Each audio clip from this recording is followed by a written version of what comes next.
नमस्कार दोस्तों। इस अध्याय में हम विद्युत के बारे में पढ़ेंगे। जी हाँ, आपने सही ही समझा। विद्युत जो कि हम अपने घरों में प्रयोग करते हैं। विद्युत से बल्ब जलाए जाते हैं और कभी-कभी जब नंगी तारों पे हमारे हाथ पड़ जाएं तो झटका भी लग जाता है।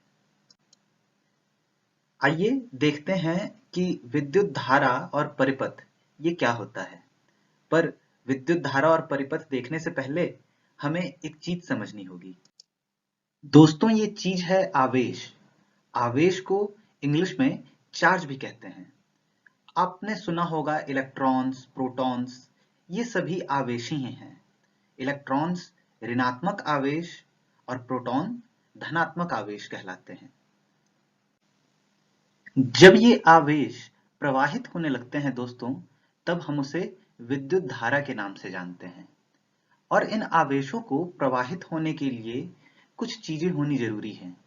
आइए हम आगे देखते हैं कि ऐसा क्या हो सकता है जिससे आवेश प्रवाहित होने लगे। इस दिए गए चित्र में दोस्तों ये बैटरी आवेशों का एक स्रोत है जिसके अंदर अथाह आवेश जमा है।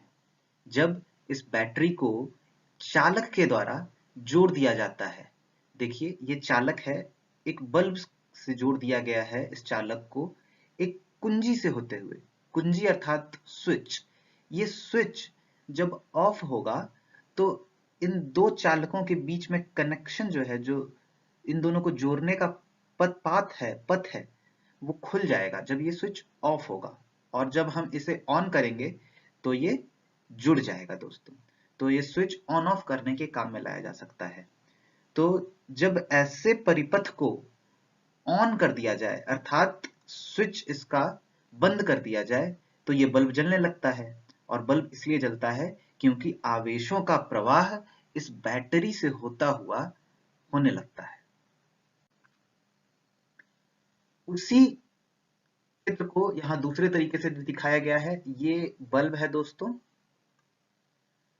ये बैटरी है और ये जो आप देख रहे हैं ये कुंजी है। की से जिसे दिखाया गया है, की जिसे कहते हैं। तो ये अगर बीच में एक बिंदु बना है इसका मतलब है ये कुंजी बंद है। बंद अर्थात ये दोनों एक दूसरे से जुड़े हुए हैं। पर अगर किसी ने बस ऐसा बनाया, बीच में एक बिंदु नहीं डाला, अर्थात ये कुंजी खुली हुई है और इन दोनों वायर्स के बीच में, इन दोनों तारों के बीच में कोई भी जोड़ या जुड़ाव नहीं है। ये जो आप यहाँ ए देख रहे हैं दोस्तों, इसे कहते हैं एमीटर। एमीटर का काम होता है कि जो भी विद्युत धारा इस परिपथ से होती हुई गुजर रही है वो इसे दर्शाता है। तो अगर आपको इस एमीटर में कुछ वैल्यू दिखे, कुछ मान दिखे, तो इसका मतलब है कि उस परिपथ से होते हुए विद्युत धारा गुजर रही है।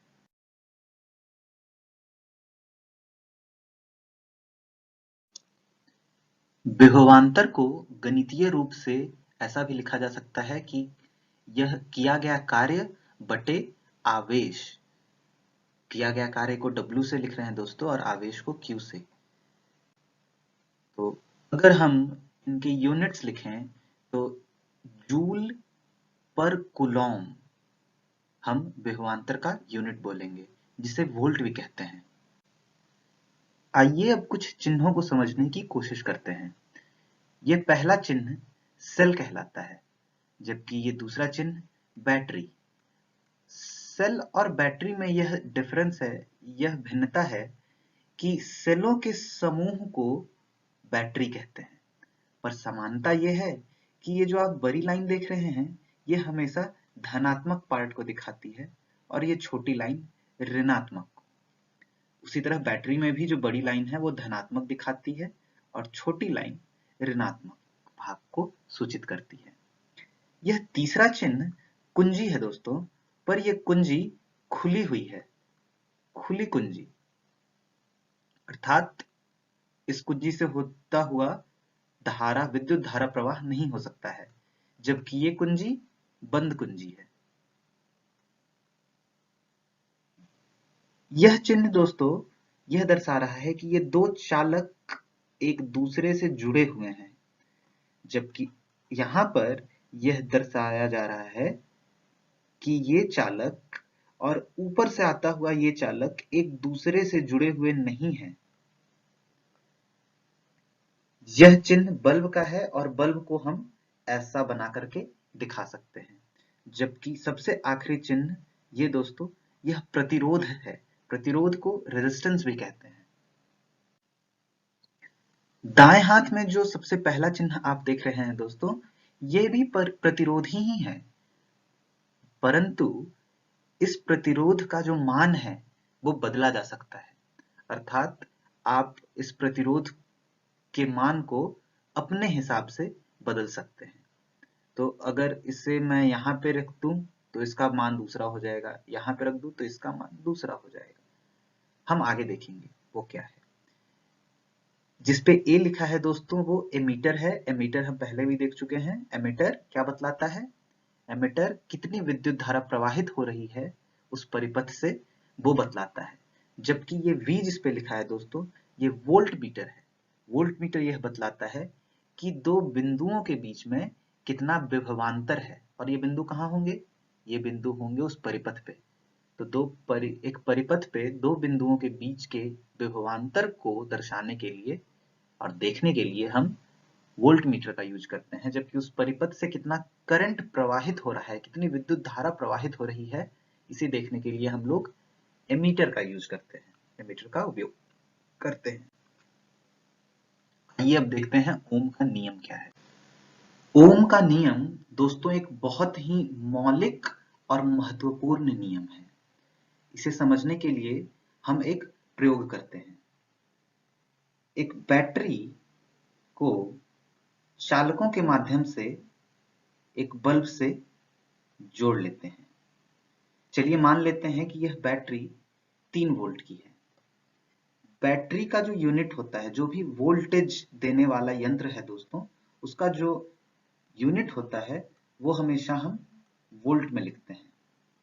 तो अगर किसी ने बोला कि V is equal to V बराबर है 5 वोल्ट के या फिर 3 वोल्ट के, तो आप ऐसा मत समझिएगा कि V और ये V एक दूसरे से कट जाएंगे।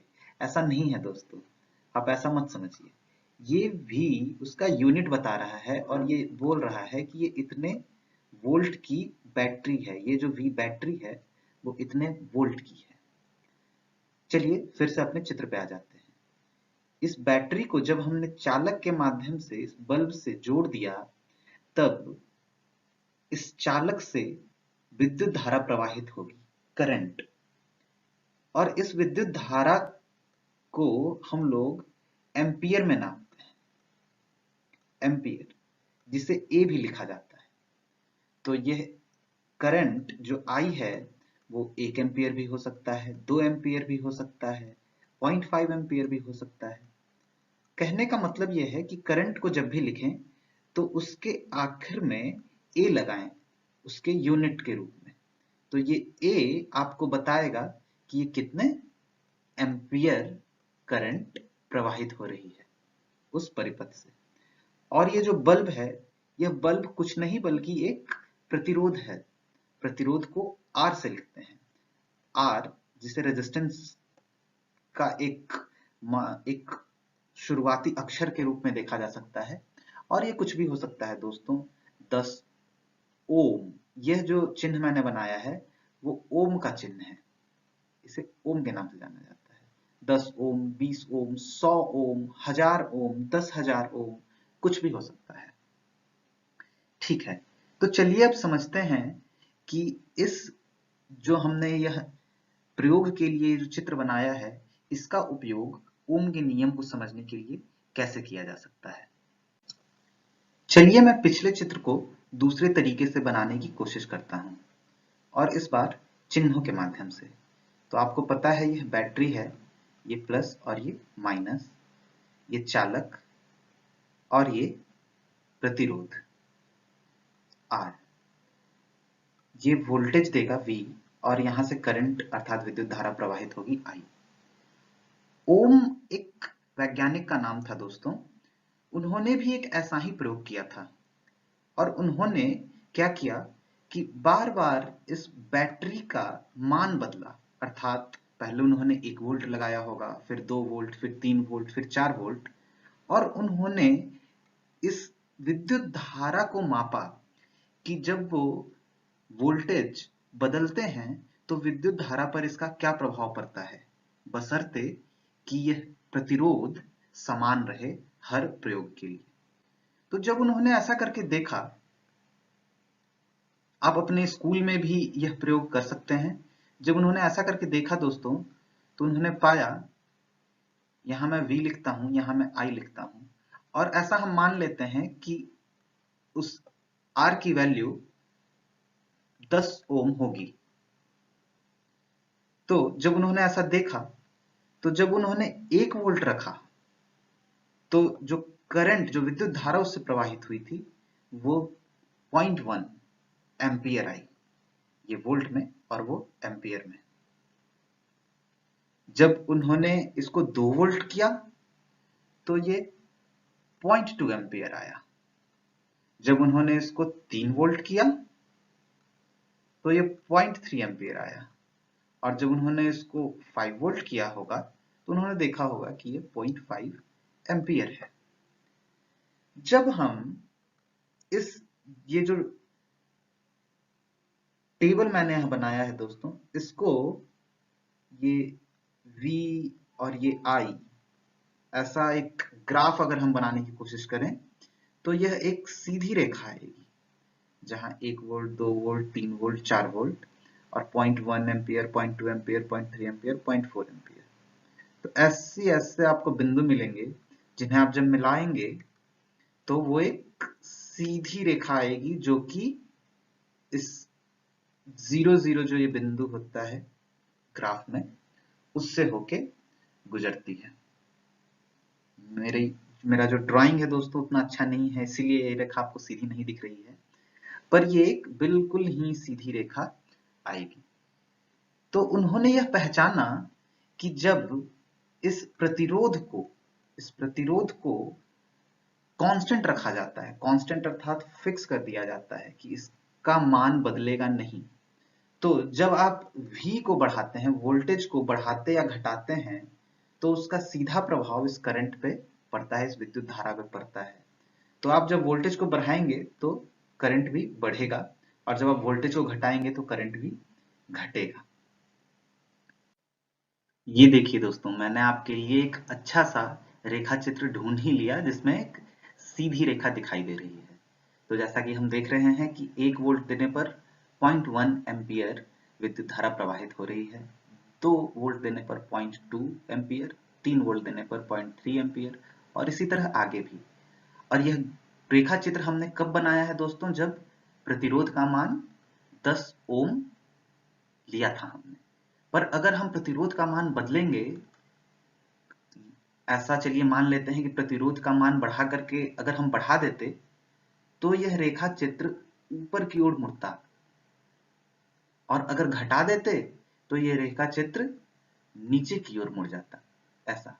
पर ध्यान देने वाली बात यह होती कि हर एक केस में, हर एक वक्त जो रेखा चित्र आप बनाएंगे वो इस 0 0 बिंदु से होकर ही गुजरेगा, जो कि एक बहुत साधारण सी समझने की बात है कि 0 0 से होकर वो हमेशा गुजरेगा, क्योंकि अगर आप वोल्टेज ही 0 रखते हैं परिपथ में, अर्थात कोई बैटरी ही नहीं जोड़ते हैं परिपथ से, तो कैसे उस परिपथ से विद्युत धारा प्रवाहित हो सकती है। तो इसीलिए वो, जब वोल्टेज 0 है तो करंट भी 0 ही होना चाहिए। तो दोस्तों, ओम ने इसी रेखा चित्र का प्रयोग करके इसको गणितीय रूप देना चाहा, और जब उन्होंने ऐसा किया तो उन्होंने पाया कि परिपथ में दिया गया वोल्टेज समानुपाती होता है परिपथ से प्रवाहित विद्युत धारा के, अर्थात जब आप वोल्टेज को बढ़ाएंगे तो करंट भी बढ़ रहा है, जैसा कि हम देख रहे हैं। तो उन्होंने ये पाया। जब हम इसको दूसरे तरीके से लिखेंगे, हम देखेंगे कि V बटे I, अर्थात दिया गया वोल्टेज बटे प्रवाहित करंट एक नियतांक है, एक स्थिरांक है, अर्थात यह अनुपात कभी नहीं बदलता। इससे यही पता चलता है कि जब आप वोल्टेज बढ़ाते हैं तो करंट भी उसी अनुपात में बढ़ जाता है, जिससे कि यह जो मान है V बटे I का वो एक नियतांक हो जाता है, वो एक स्थिरांक हो जाता है, जिसे हम कांस्टेंट भी कहते हैं इंग्लिश में। इसी नियतांक को दोस्तों रेजिस्टर नाम दिया गया, R, जिसे हम प्रतिरोध कह रहे थे। तो इसी नियतांक को हमने R से दिखा दिया। तो जब आप इस V बाय I अर्थात V बटे I is equal to R को लिखेंगे तो आप पाएंगे V is equal to IR, जिसे हम ओम्स लॉ कहते हैं, अर्थात ओम का नियम कहते हैं। तो यही है दोस्तों ओम का नियम, जो कि बतलाता है कि वो अगर आप परिपथ में वोल्टेज का मान बढ़ाएंगे तो करंट भी उसी अनुपात में बढ़ जाएगा। ध्यान देने वाली बात यह है दोस्तों कि यहाँ जो प्रतिरोध का मान है, ये जो प्रतिरोध का मान है R, यह एक कांस्टेंट है, यह एक स्थिरांक है, यह एक नियतांक है, यह कभी बदलेगा नहीं ओम के नियम के अनुसार। अगर आप इसको बदल देंगे तो ओम का नियम आप V इक्वल टू IR हर बार नहीं लगा सकते।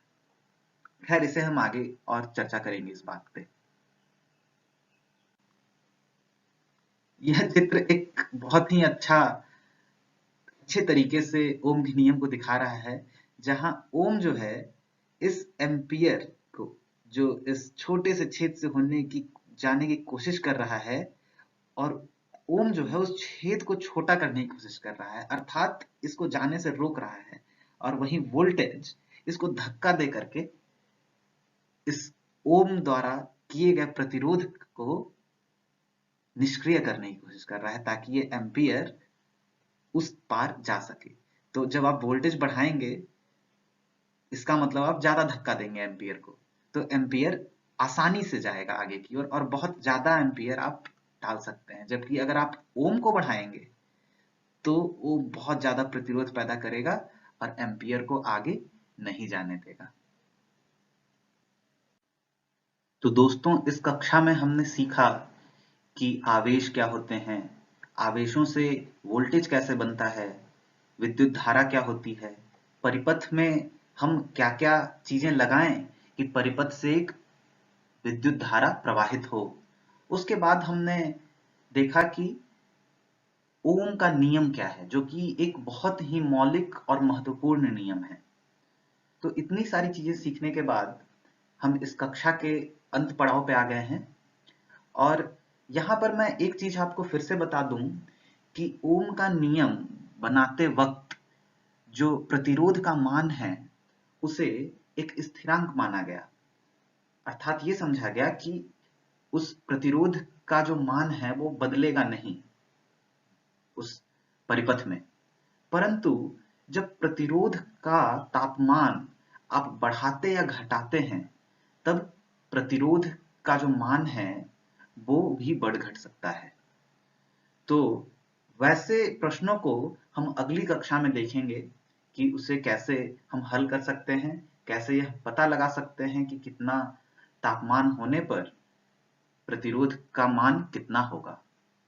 और उसके अलावा हम अगली कक्षा में ये भी देखेंगे कि अलग-अलग प्रतिरोधों को एक साथ कैसे जोड़ा जा सकता है, और बहुत सारे प्रतिरोधों के समूह का एक मान हम कैसे निकालें कि इनके बदले एक ही प्रतिरोध अगर हमें लगाना हो तो वो कितने मान का प्रतिरोध हम लगाएंगे।